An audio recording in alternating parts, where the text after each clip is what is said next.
ओम शांति। ओम शांति। ओम शांति। बाबा आज कह रहे मीठे बच्चे, तुम्हारा अनादि नाता यानी कि जो कभी ख़त्म ना हो, वो अनादि नाता क्या है? हम सबका आत्मा रूप में भाई भाई का।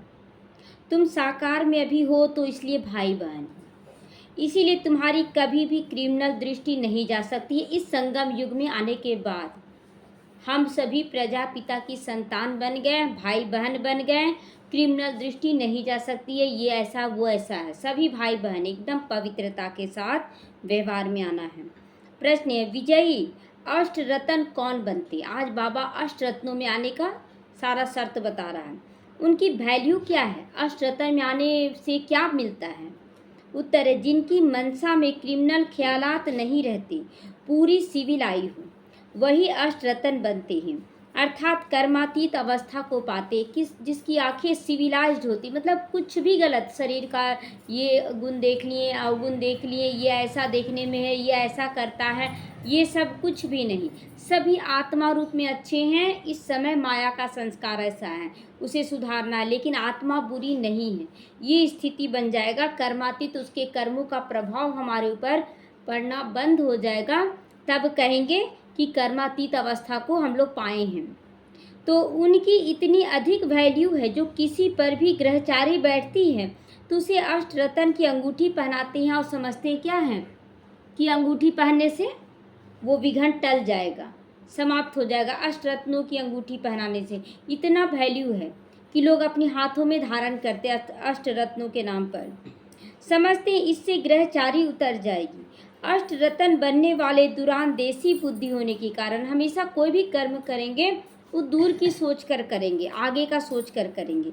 ऐसा होने से भाई भाई की स्मृति निरंतर हो जाती है कि सब आत्मा भाई हैं, सबके साथ कैसा व्यवहार करना है मुझे, ये सोच समझ कर करते हैं। ओम शांति। रूहानी बच्चे जानते हैं उन्हों का नाम क्या है? रूहानी बच्चों का नाम क्या है? बाबा क्या दिया है? ब्राह्मण। हम लोग ब्राह्मण हैं। ब्रह्मा कुमार और कुमारियां ढेर हैं। इससे सिद्ध होता है कि एडॉप्टेड चिल्ड्रन हैं। हम लोग एडॉप्टेड हैं, जन्म तो नहीं लिए गर्भ से, क्योंकि इतने सारे बच्चे गर्भ से जन्म ले ही नहीं सकते हैं, तो जरूर एडॉप्टेड हैं।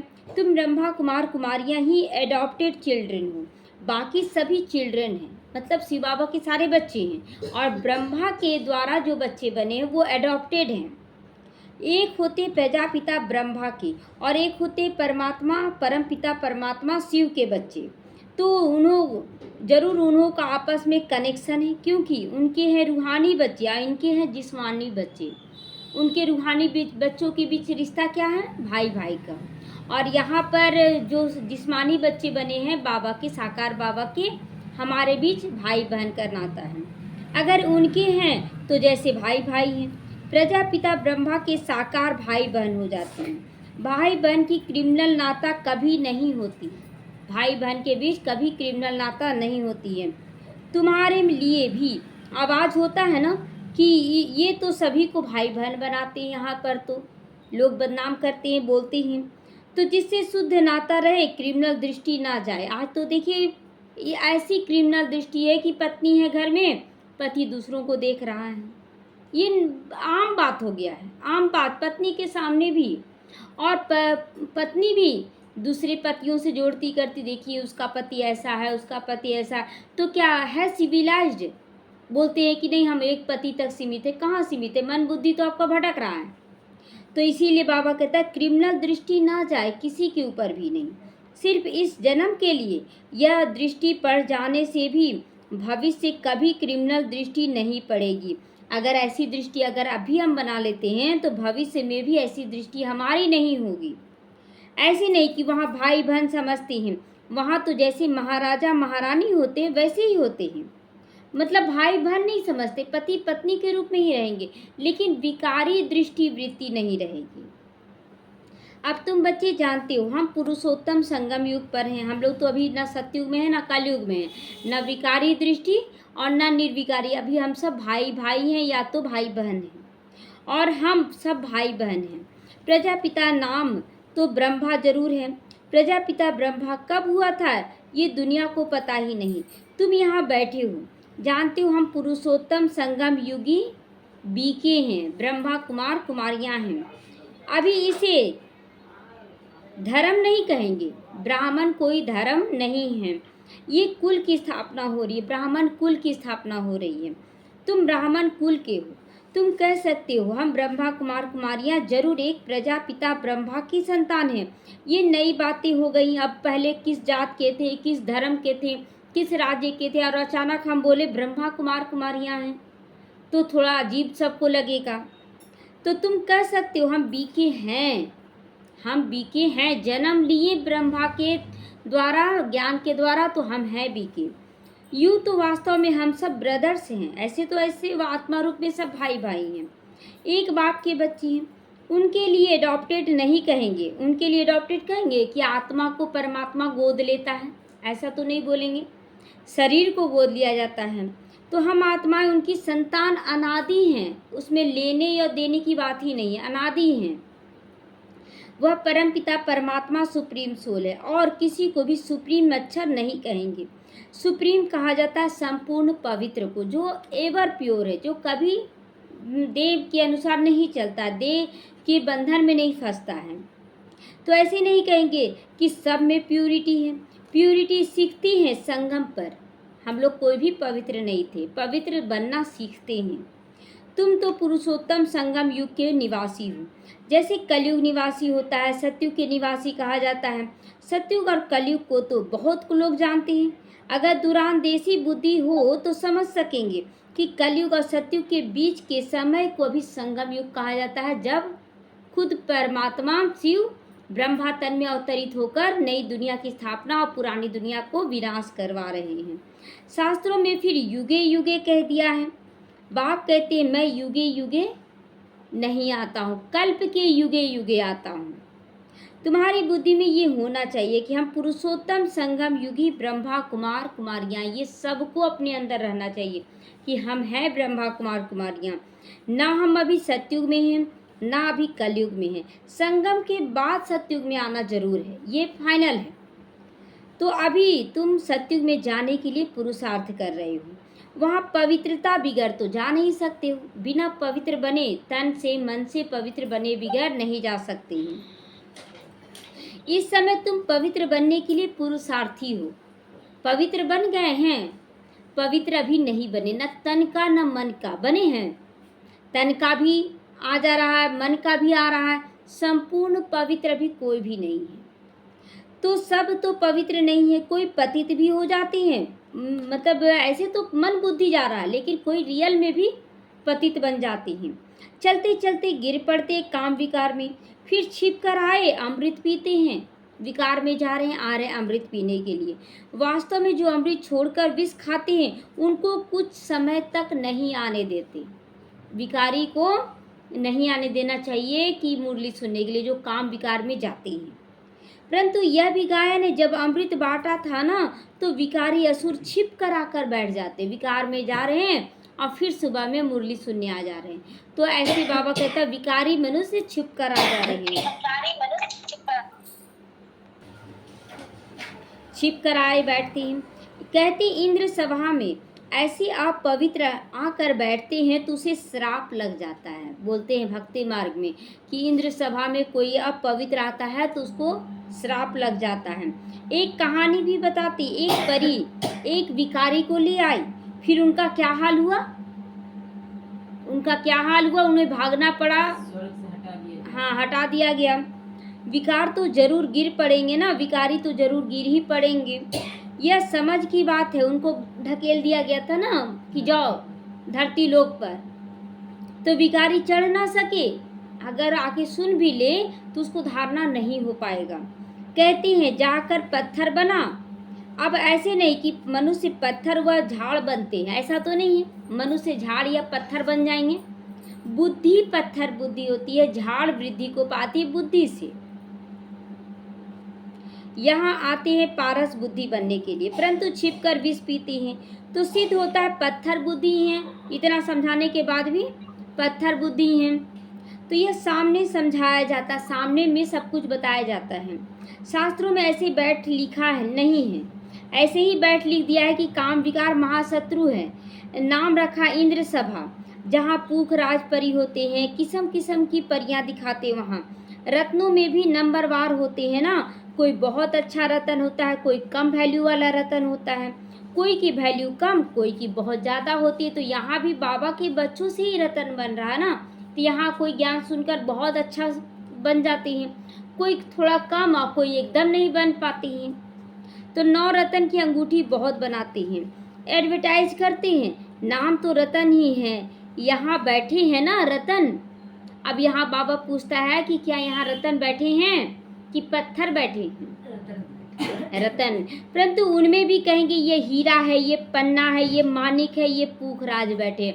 अब सबको हीरा तो नहीं कह सकते क्योंकि सब नंबरवार हैं। रात दिन का लेकिन फर्क है, उनकी वैल्यू में भी बहुत फर्क हो जाता है। हीरा में, मानिक में, पूखराज में, सब में बहुत अंतर है। तो हम कौन सा बन रहे हैं रतन, ये देखना है। वैसे ही फिर फूलों की भेंट की जाती है, उनमें भी वैरायटी होती है। बच्चे जानते हैं कौन कौन से फूल यहाँ बैठे हैं। कोई गुलाब का बन रहा है तो कोई कमल का बन रहा है, कोई गेंदा बन रहा है तो कोई चमेली बन रहा है। तो ब्राह्मणियाँ पंडे बनकर आती हैं, वह अच्छा फूल होता है। ब्राह्मणियाँ पंडे बनकर आती है तो उसे अच्छा फूल कहा जाता है। पंडे मतलब जो अनेकों को रास्ता दिखाए, उसको कहा जाता है पंडे। तो हम ब्राह्मणियाँ क्या पंडे हैं? चेक करना है कि अच्छा फूल वही होता है जो दूसरों को भी रास्ता दिखाए। कोई तो फिर स्टूडेंट भी जास्ती तीखे होते हैं। अब स्टूडेंट कितना सारा तुलनात्मक बाबा दे रहा है, रत्नों से तुलना किया, फूलों से तुलना किया। अब स्टूडेंट के अनुसार देख रहा है बाबा कि उसमें भी कोई तीखा होता है। तो ये सब समझाने के लिए बाबा बताता है। तो बाबा ब्राह्मणी को फूल ना देकर उनको देंगे, बाबा ब्राह्मणी को फूल ना देकर उनको देंगे। किनको देंगे? जो भिखारी हैं, फूल उनको देंगे कि तुमको ऐसा फूल बनना है। जो ब्राह्मणी वो तो फूल बन चुकी हैं, वो तो सेवा में लग चुकी हैं। तो सिखलाने वाले में भी उनमें बड़े अच्छे गुण होते हैं। सिखाने वाले में भी तो गुण होगा, तभी तो वो दूसरों को सिखाएगा ना। तो कोई भी विकार नहीं होता है, कोई में अवगुण भी होते हैं, जैसे क्रोध का भूत या लोभ का, अहंकार का, ये सब आ जाता है। तो बाप जानते हैं यह फेवरेट मनपसंद पंडा है, यह सेकंड नंबर का पंडा है। बाबा भी देखता है जो बहुत अच्छा से चलो वो मनपसंद है, और कोई सेकंड थर्ड सब तरह का पंडा है। कोई पंडा इतना फेवरेट नहीं होता जितना जिज्ञासु बन जाते हैं फेवरेट।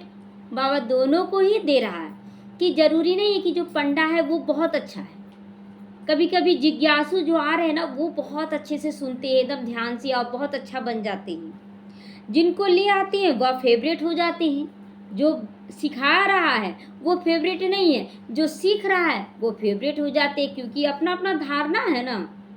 तो ऐसे भी होते सिखलाने वाले माया के चंबे में आ जाते हैं, विकार में चले जाते। सिखाने वाले माया की चपेट में चले जाते हैं और सीखने वाले उनसे ऊंचे चले जाते हैं। ऐसे हैं बहुतों को दुबन से निकालते, फिर खुद फंस जाते, मर पड़ते हैं।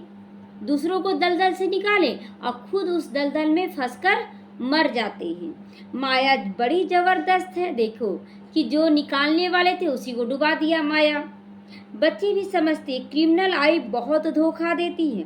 जब तक क्रिमिनल आई है तो भाई बहन का जो डायरेक्शन मिला हुआ वो चल नहीं सकता है। क्रिमिनल आई है, अंदर में चल रहा है, तो माया रहने नहीं देगी आपको निर्विकारी। वो किसी न किसी विधि से आपको फंसाएगी। अगर हल्का सा भी आपके अंदर विकार है तो वो विकार में ही ले जाएगी।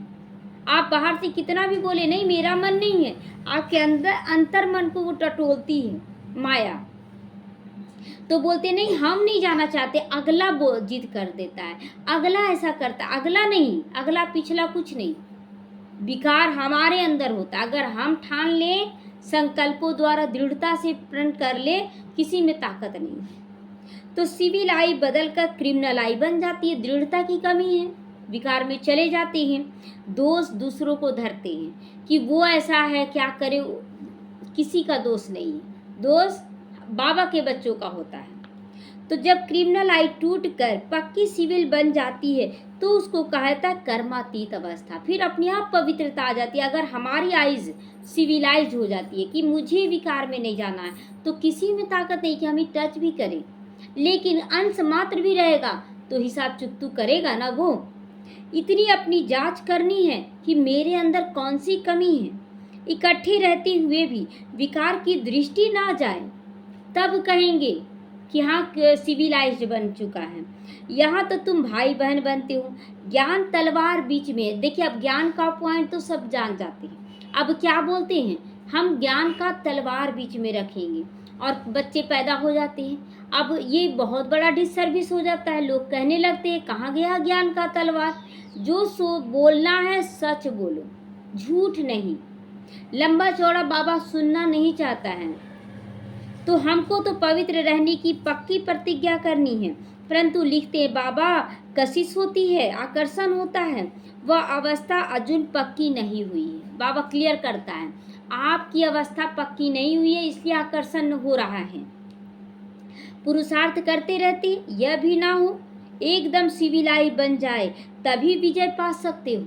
अगर अंदर से पूरी तरह से सिविलाइज बन गए हैं, तब जाके आपकी विजय का ढिंढोरा चारों तरफ पिटाएगा, नहीं तो कभी ना कभी गिरते रहेंगे।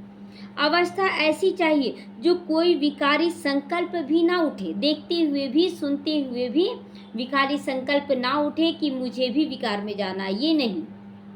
इसको ही कर्मातीत अवस्था कहा जाता है। मतलब मैं आत्मा हूँ। दादी लोग का सुनते हैं ना कि कोई टच भी कर रहा है ना तो उसको कोई फीलिंग नहीं है। फीलिंग आत्मा, अगर पुरुष का शरीर ली या नारी का शरीर ली, लेने वाली तो आत्मा है ना। तो जब आत्मिक स्थिति में तो ये फीलिंग भी नहीं आना चाहिए। अगर ये फीलिंग है तो ये भी विकारी दृष्टि है कि कोई छू दिया। बच्चे छुएंगे तो कुछ लगेगा, कुछ भी नहीं लगेगा। तो उसी तरह ये दृष्टि क्या हो जाए, वृत्ति क्या हो जाए, एकदम संपूर्ण पवित्रता में आ जाए। इसको ही कर्मातीत अवस्था कहा जाता है। तो बोलते नहीं ये पुरुष ना छुए, ये स्त्री ना छुए, तो छूने से आपके अंदर पैदा हो रहा है, इसलिए आप दूर भाग रहे। सन्यासी यही ना किया, नारियों को एकदम पीछे बैठाता था, सामने में पुरुष को क्यों सोचता था देखेंगे तो दृष्टि खराब हो जाएगी, यानी ताकत नहीं है। तो मंजिल बहुत ऊंची है, मंजिल है ना। कितनी वंडरफुल माला बनती, 8 रतन की माला होती है। बच्चे तो ढेर के ढेर आ जाते हैं बाबा के। सूर्यवंशी चंद्रवंशी घराना यहाँ स्थापन होता है। उन सब को मिलाकर फुल पास स्कॉलरशिप लेने वाले 8 रतन ही निकलते हैं। आज 8 रत्नों की बाबा केवल चर्चा कर रहा है। बीच में फिर उन्हों को रतन बनाने वाला हीरा शिव डालते हैं, बीच में हीरा डालते हैं। जिसने ऐसे रतन बनाए उनको डाला जाता है। ग्रहचारी बैठती है तो 8 रतन की अंगूठी पहनते हैं। इस समय भारत पर राहु की ग्रहचारी बैठी है। पहले थी वृक्षपति की अर्थात बृहस्पति की दशा। शुरुआत में सतयुग त्रेता में बृहस्पति की दशा थी और अभी राहु केतु की दशा आ गई है। तुम सतयुगी देवता थे, विश्व पे राज्य करते थे, फिर राहु की दशा बैठ गई। अभी तुम जानते हो हमारे ऊपर बृहस्पति की दशा थी, नाम है वृक्षपति, वृक्ष का पति यानी कि बीज रूप है। तो शॉर्ट में बृहस्पति कह दिया जाता है। बृहस्पति इसलिए बृहस्पति को भोग लगाया जाता है ना, क्योंकि वो वृक्ष का पति, पूरे सृष्टि का, झाड़ का मेन बीज रूप है। तो हमारे पर बरोबर बृहस्पति की दशा थी जबकि हम स्वर्ग के मालिक थे। अभी तो राहु की दशा बैठी है, जो हम कौड़ी मिसल बन चुके हैं। अभी कोई वैल्यू है? अभी वैल्यू नहीं है। द्वापर कलयुगी आत्मा की वैल्यू है, लेकिन ब्राह्मणों की वैल्यू नहीं है। लेकिन अब बन रही है, अब बन रही है। तो यह तो हर एक समझ सकते हैं, पूछने की बात नहीं। अब देखिए कहीं भी सुनते ना ब्रह्मा कुमारी, हाँ भल वो नहीं आएंगे, लेकिन बोलते नहीं लोगों का कार्य बहुत अच्छा चल रहा है। तो गुरु आदि से पूछते हैं इस इम्तिहान में पास होंगे। गुरु के पास जाकर पूछते हम इम्तिहान में पास, अरे पढ़ोगे नहीं तो पास कैसे होगे। तो यहाँ भी बाबा से पूछते बाबा हम पास होंगे। कहता हूँ अगर ऐसे पुरुषार्थ से चलते रहे तो क्यों नहीं पास होगे। अगर पुरुषार्थ चलता रहे तो पास होंगे कि नहीं। बार बार आ रहा है संकल्प गलत और बार बार हम उसको भगा रहे, बाबा ये ले लो तुम, ये मेरे पास नहीं होना चाहिए। जरूर आपकी विजय होगी, परंतु माया भी बहुत प्रबल है, घड़ी घड़ी आपके विकार मतलब पॉजिटिव को नेगेटिव में बदलने में देरी नहीं करती, तूफान में ला देती है। इस समय तो ठीक है, आगे चल तूफान तो और ही बहुत आएंगे, तब क्या करेंगे? तो अभी से कंट्रोलिंग पावर, रूलिंग पावर होनी चाहिए। अभी तुम युद्ध के मैदान में, युद्ध चलता है ना, अंदर में युद्ध चलता है, क्या करे कैसे करे, लेकिन योग लगाते लगाते वो भाग जाएगा। तो फिर हम गारंटी कैसे कर सकते हैं? अगर युद्ध चल रहा तो हम गारंटी कैसे कर सकते हैं? आगे माला बनाते थे, जिनको 2-3 नंबर में रखते थे वह है नहीं, इसीलिए अब बाबा माला नहीं बनाता है। एकदम कांटा वो बच्ची बन गए, जो 14 साल तपस्या करके गए वो एकदम कांटा बन गए, वो ट्रेटर बन गए। तो बाप ने कहा ब्राह्मणों की माला नहीं बन सकती है, ब्राह्मणों की माला नहीं बन सकती है। युद्ध के मैदान में है ना, आज ब्राह्मण कल शूद्र बन जाते हैं, आज आए ज्ञान में, कुछ समय अच्छा चले, फिर विकार में गिर पड़ती हैं। विकार में गया गोया शूद्र बन गया, फिर ब्राह्मण नहीं। राहु की दशा बैठ गई, बृहस्पति की दशा के लिए पुरुषार्थ करते हैं। वृक्षपति स्वयं हमें पढ़ा रहे हैं, चलते चलते माया का थप्पड़ लगा, फिर राहु की दशा बैठ गई, राहु की दशा बैठ जाती है। अगर माया का थप्पड़ माना विकार में गिर गए तो राहु की दशा बैठ जाती है, फिर ट्रेटर बन पड़ते हैं। तो चलते चलते क्या होता है, माया का थप्पड़ लग ही जाता है, कितना भी आप अच्छा चल रहे हैं। तभी तो आज देखते हैं ना कि माउंट आबू में रहने वाले भी गिर पड़ते हैं, सेंट्रो में रहने वाले गिर पड़ते, गृहस्थ में रहने वाले तो हैं ही, गिर ही पड़ती हैं। और फिर क्या बन जाते हैं, वो ट्रेटर बन जाते हैं, मतलब और ही ज़्यादा बुराई करने लगते हैं। वहाँ ऐसा होता है, क्योंकि क्यों बुराई करते हैं? खुद का बदनामी ना हो, अपने को बदनामी से बचाने के लिए बुरे ब्रह्मा कुमारी संस्था को बदनाम कर देते, उसको ट्रेटर कहा जाता है। तो ऐसे सब जगह होता है, इसलिए ऐसे ट्रेटर पर की बातों में नहीं जाना है। मुझे अपने बाबा पर पूरा बिलीव करना है, पूरा विश्वास करना है। एक रजाई से निकल दूसरे की रजाई में शरण लेते हैं। भगोड़ा जो राजा लोग के समय देखते थे ना, इधर का राजा छोड़ा तो दूसरे राजा की तरफ, यानी कि बाबा को छोड़ा तो माया की तरफ चले जाती हैं। फिर वह लोग भी देखते हैं ये हमारे काम का है तो शरण भी दे देते हैं। देखते हैं अभी हो रहा है ना, अभी एक संगठन बनाया जा रहा है, जो बाबा को छोड़े उसका संगठन बनाया जा रहा है, और सबको मिलाकर वीडियो बनाया जा रहा है कि इसके साथ ऐसा हुआ, इसके साथ ऐसा हुआ। अगर आपका निश्चय बुद्धि पक्का रहेगा बाबा के प्रति तो ऐसा कुछ होगा? कुछ भी नहीं हो सकता है।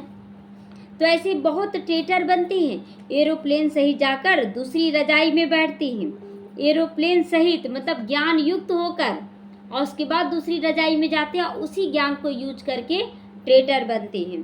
फिर वो लोग एरोप्लेन वापस कर लेते हैं, उनको शरण दे देते हैं।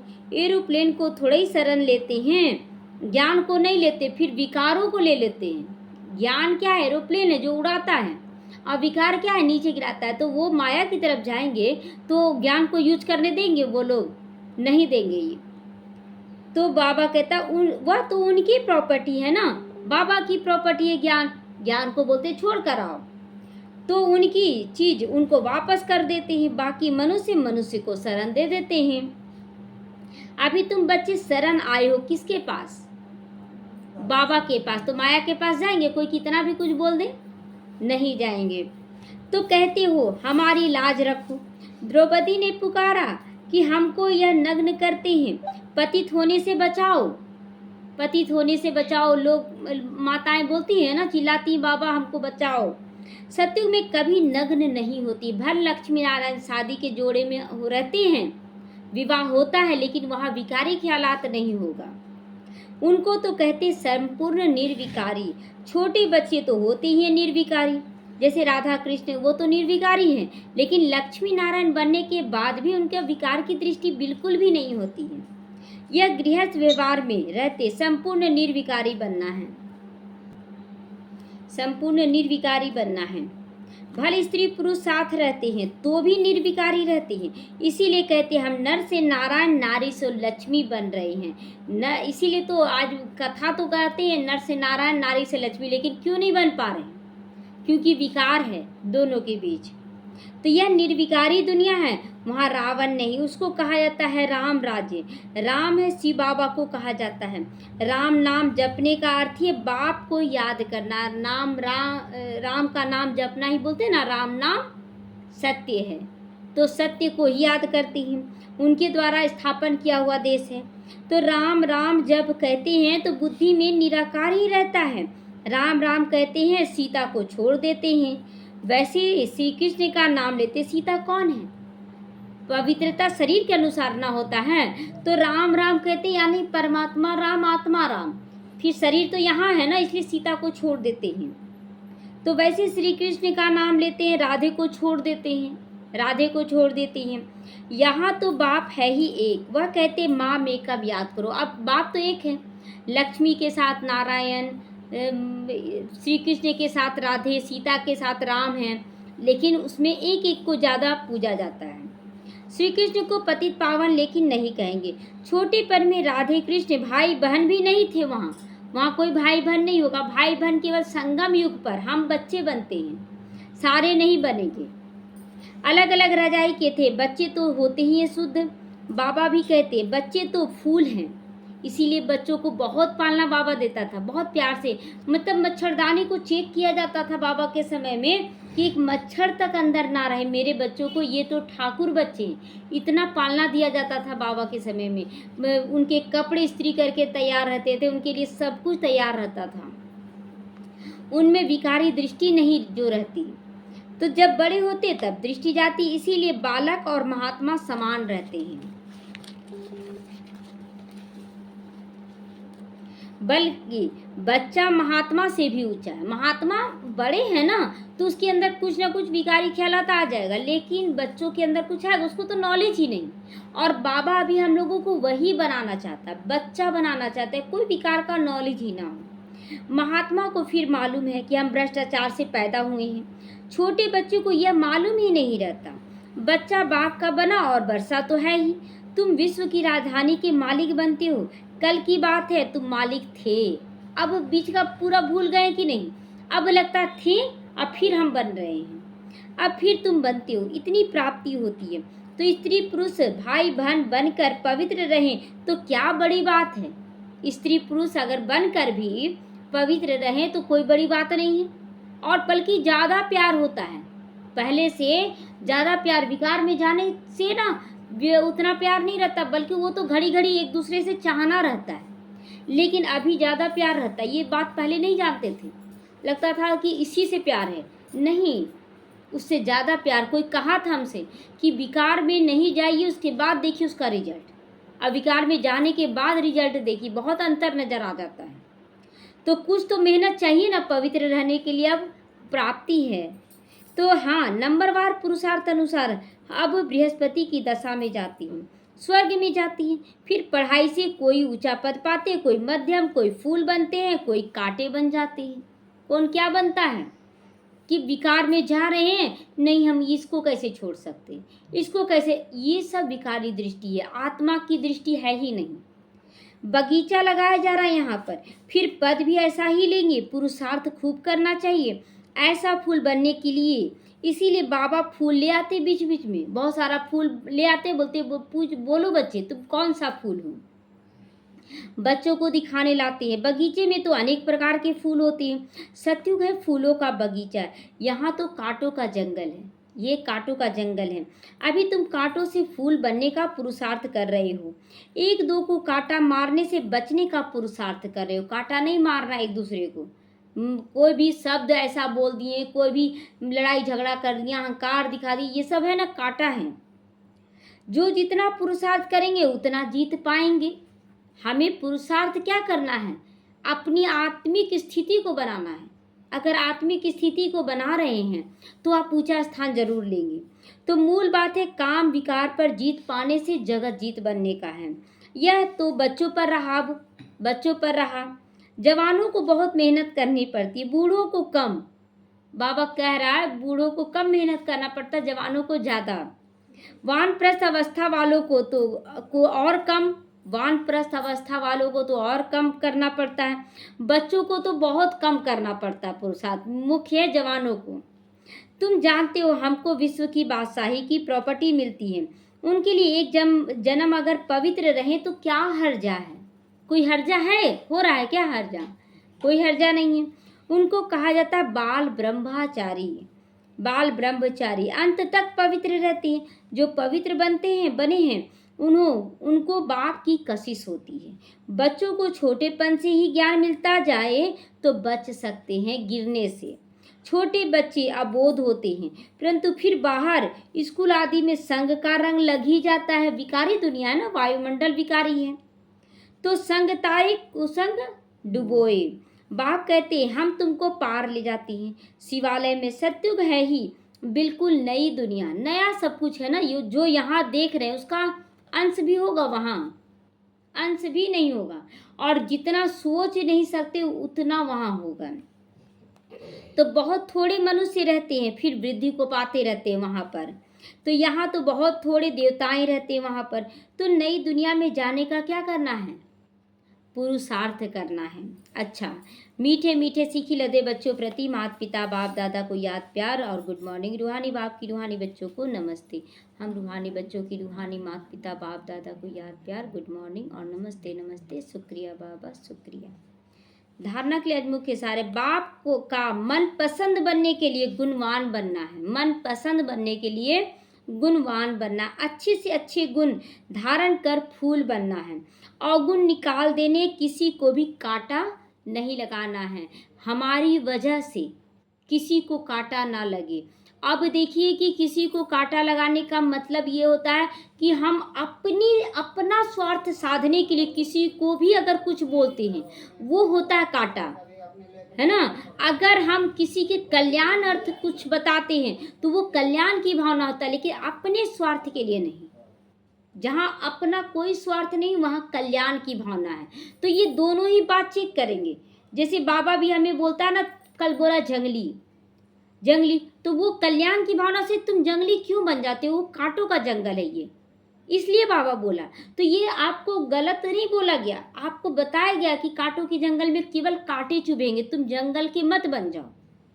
तो यहाँ भी अगर कोई किसी को समझाने दिया जाता है तो समझे कि कल्याण के लिए। अगर मेरा स्वार्थ है आपसे तो फिर हम आपको कुछ बोलेंगे ही नहीं। अगर स्वार्थ है ना तो हम आपको बोलेंगे क्या मतलब है, हमको बेकार का रिश्ता खराब हो जाएगा, बहुत कुछ सोच लेंगे, जो भी अच्छा है वो भी खराब हो जाएगा। मित्र निंदा करे जो, वो हमारा मित्र है, क्यों बोलते हैं बाबा। तो किसी को भी कांटा नहीं लगाना, हमारे शब्दों से जिसमें स्वार्थ हो वैसा शब्द नहीं बोलना है।